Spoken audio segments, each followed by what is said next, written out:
Next up, we have Tamika Mallory, who is here as the co-leader of the National Women's March and also the co-founder of Until Freedom. I heard some folks up there saying, no justice, no peace, no justice, no peace, no justice, no peace, no justice. no peace. And if we don't get no justice, there ain't gonna be no damn peace. That's the bottom line. Let me just start off by saying to you that black people are in a state of an emergency. We are in a state of emergency. Black folks in America. And those who support us need to understand the depth of the state of emergency. And it didn't just start today, but it is at a critical point. We are at a point when folks, grandmothers, all the way down to little babies are tired. People realize that this attack that we're under, I heard someone saying on TV today that it feels like every black person in America is being hunted. That's how we feel. And so that state of emergency is causing all types of things. But out of the White House, last night we heard the President of the United States say that when the looting starts, the shooting starts, which we know is a reference to another racist time in the history of America where police abused our people. That same president, he is the same man that in 2018, at one of his speeches, Donald Trump said that he is a nationalist. Now, this is important for people to understand what we're dealing with here, so that you know when we say a state of emergency what we mean. From the President of the United States' mouth, he said he is a nationalist, and if you understand the history of white nationalism in America, to have the President say that, we were in a state of emergency at that moment. He also went on at another press conference or another event to say to police officers, don't be so nice when you arrest them. Y'all got to remember the history of the man who is in the White House.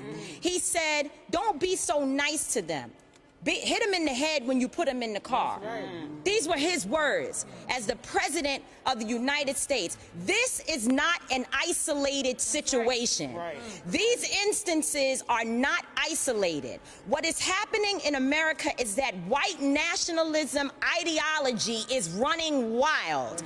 And the reason why buildings are burning is because this city, this state, would prefer preserving that white nationalism and that white supremacist mindset over arresting, charging, and helping to convict 4 officers who killed a black man. That is the reality of what we're dealing with. This is not just a few cops doing things across the country. This is not a good cop versus bad cop situation. This is Ahmaud Arbery being shot down by white men on the streets of Georgia. Breonna Taylor being killed in her home. This is in New York City where we were until freedom. We were just in New York fighting the police officers who, in the name of social distancing, were damn near killing black young people on our streets. This is a coordinated activity happening across this nation. And so we are in a state of emergency. Black people are dying in a state of emergency. We cannot look at this as an isolated incident. The reason why buildings are burning are not just for our brother George Floyd. They're burning down because people here in Minnesota are saying to people in New York, to people in California, to people in Memphis, to people all across this nation, enough is enough. And we are not responsible for the mental illness that has been inflicted upon our people by the American government, institutions, and those people who are in positions of power. I don't give a damn if they burn down Target, because Target should be on the streets with us, calling for the justice that our people deserve. Talk about it, Tamika. Where was AutoZone at the time when Philando Castile was shot in a car, which is what they actually represent? Where were they? So if you are not coming to the people's defense, then don't challenge us when young people and other people who are frustrated and instigated by the people you pay. You are paying instigators to be among our people out there throwing rocks, breaking windows, and burning down buildings. And so young people are responding to that. They are enraged, and there's an easy way to stop it. Arrest the cops. Charge the cops. Charge all the cops. Not just some of them, not just here in Minneapolis. Charge them in every city across America where our people are being murdered. Charge them everywhere. That's the bottom line. Charge the cops. Do your job. Do what you say this country is supposed to be about, the land of the free for all. It has not been free for black people, and we are tired. Don't talk to us about looting. Y'all are the looters. America has looted black people. America looted the Native Americans when they first came here. So looting is what you do. We learned it from you. We learned violence from you. We learned violence from you. The violence was what we learned from you. So if you want us to do better, then damn it, you do better. Yes, Tamika.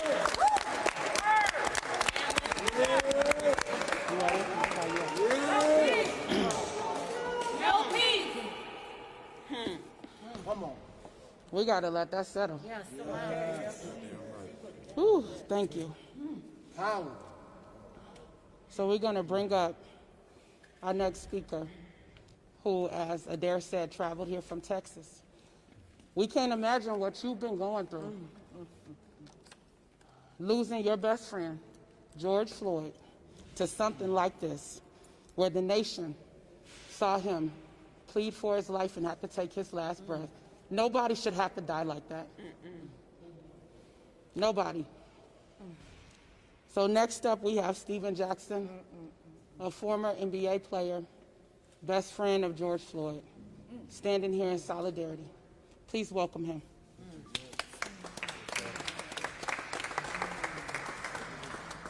Oh, man.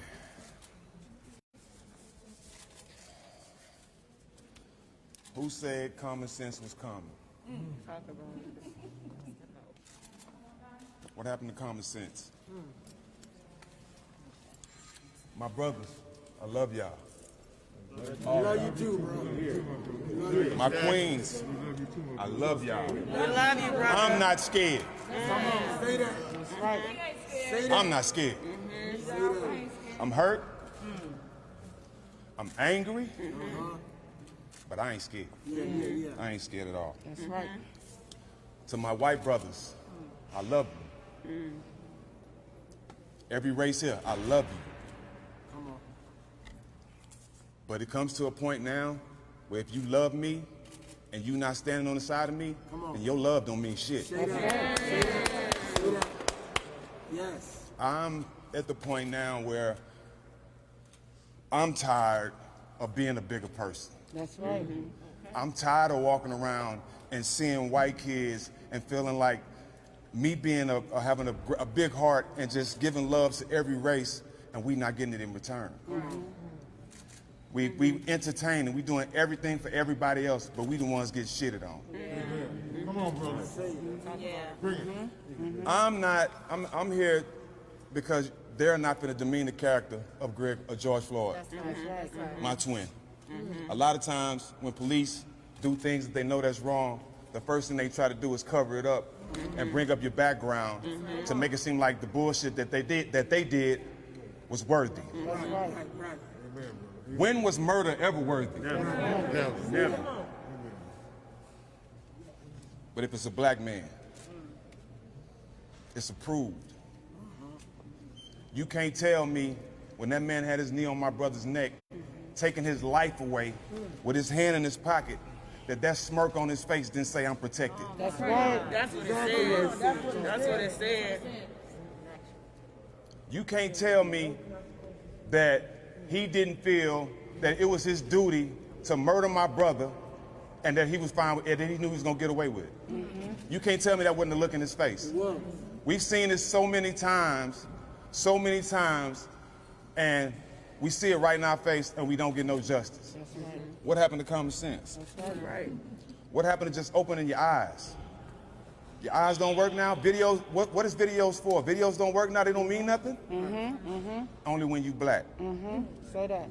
My brother was someone who died trying to be a protector and a provider for everybody. But one thing a lot of y'all don't know, that's damn near every black man. That's right. Talk about it. Because where we come from, we have to learn how to protect and provide. How not? The ones that don't know how to protect and provide, the ones that ain't proud to be black, are the ones that get knocked off early. You have to be strong where we come from in order to survive, in order to be successful. It's 10 times harder. And I tell people all the time, the difference between me and my brother Floyd is I had opportunity. So many of my brothers are so talented and sitting in the ghettos and the hoods right now because they don't have opportunity. That's right. Big facts. And y'all wonder why we angry. We're not just dying. It hasn't been fair to us. That's right. So at this point, y'all murdering my brother. Now I see y'all punching my women. We don't have a choice but to stop asking and not really demanding. It's time to start taking. It's time to start taking. And my voice is screaming farther than people know. Because I come from the dirt. I come from the mud. You dig what I'm saying? And the people behind me, they come from it too. And we here standing together. I need everybody to stand with us. If you're not with us, you're against us. And it's no more pacifying, no more straddling the fence. Either you got to play this our side or you're on the other side. There's no straddling the fence. And I'm talking to everybody, black, white, blue, green. Come on. Come on.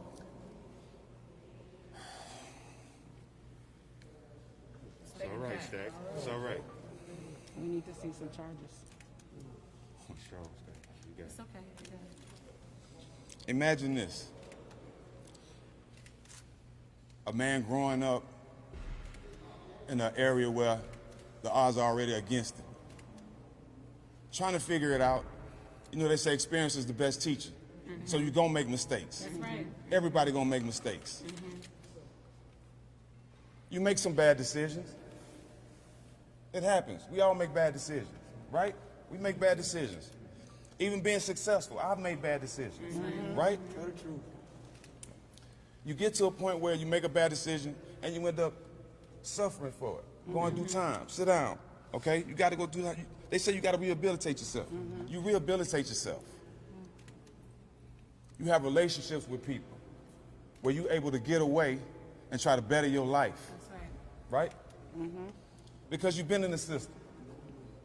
All they tell you, the only way you can get out is if you rehabilitate yourself. That's right. And when you rehabilitate yourself, you get out and you still treated like a criminal. Right? So stay with me now. Picture that. You get an opportunity to move away from the environment that brought you down.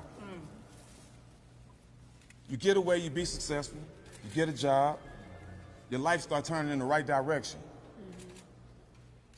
You stumble a little bit again. It's not worth your life, though. Right, that's it. You stumble a little bit again, and you end up on the ground with a knee in your neck, screaming your mama's name, screaming your kid's name, Lord have mercy. going to the bathroom on yourself.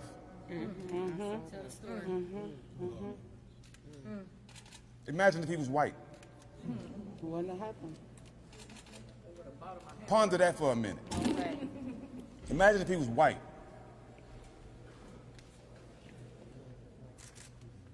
It would be 30,000 more cameras in here.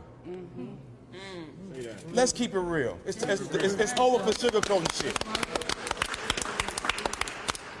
Every news station would be here. That's right. Fuck it, the president might be here. The way he ride. With the very fine people. Listen. Right.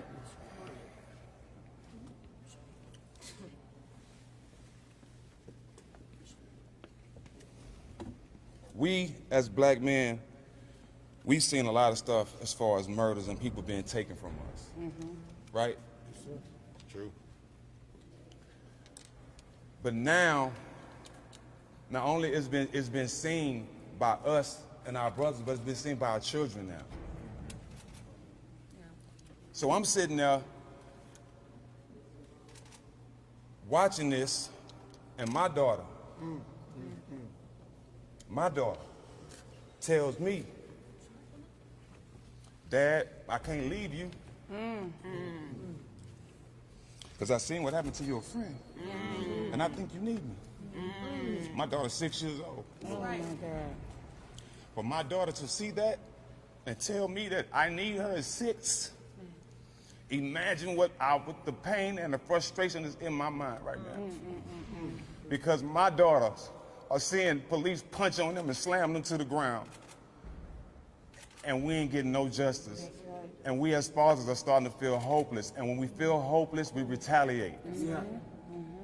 And if you're not giving us no answers, we got to come up with our own answers. And we willing to do that. That's right. Understand that. We willing to do that. We going to use our platform. I'm going to use everything I have to get a conviction, to get all these motherfuckers in jail. Excuse my French. I'm angry. Speak your truth. But I'm a proud black man. Say that. Say that. I mean that from the bottom of my soul.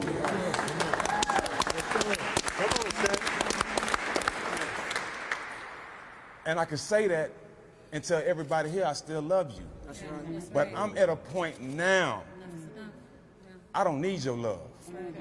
I honestly don't need it. And want me to tell you why I don't need it? Because the love I need has always been here. It's always been here. We just haven't came together yet. That's good. But I'm starting to feel it. Come on. I'm starting to feel it. I'm starting to feel it. I'm starting to feel it. And I thank God for everybody here. But we came for justice. We came for convictions. I definitely came because this city is definitely going to take care of my brother's kids. He has 2 beautiful daughters that he can't provide for. 2 nights ago, I'm on the phone with Roxy. Gigi don't even know. She still ain't told her daughter. So she decides to tell her why I'm on the phone. Imagine the cries from a 6-year-old girl that just found out her daddy's been murdered for the world to see. Violently, for no fucking reason.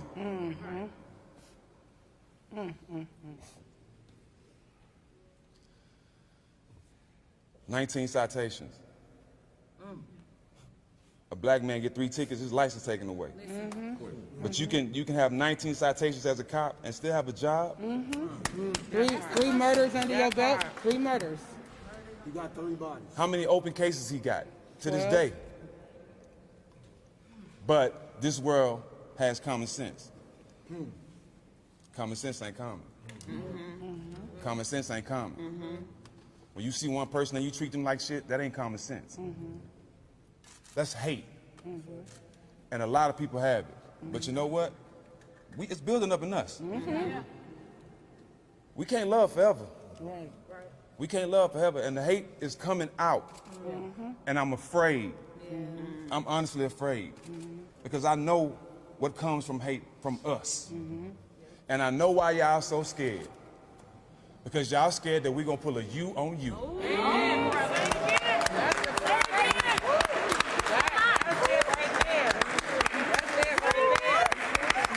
I know why y'all scared. Y'all been doing us wrong for so long, y'all think karma's finna hit you right back. Chickens came home to roost. But we're gonna do this shit right. That's right. And it ain't gonna stop. I don't have no more tears, honestly. I've cried enough. I've cried enough. I'm here for one reason, for my brother's honor. He was murdered in broad daylight for the world to see, and nobody's in jail. Nobody's in jail. So where we go from here? Where we go from here? To the front line. We going to the front line. That's right. And anything you see, so be it. Amen. So be it. So be it. I want you to see it, because this is real pain. How can you tell people to stop doing what they're doing when all you have to do is have common sense? That's right. Common sense ain't coming. Common sense is not coming. I'll walk right here and slap this man behind his camera. Common sense will say, we all saw him slap him. Am I right? Everybody in here gonna say, we saw him slap him. Facts. Everybody saw it. Big facts. So everybody that see this man kill my brother? Come on. Common sense ain't coming. It's a new day, man. For the jail.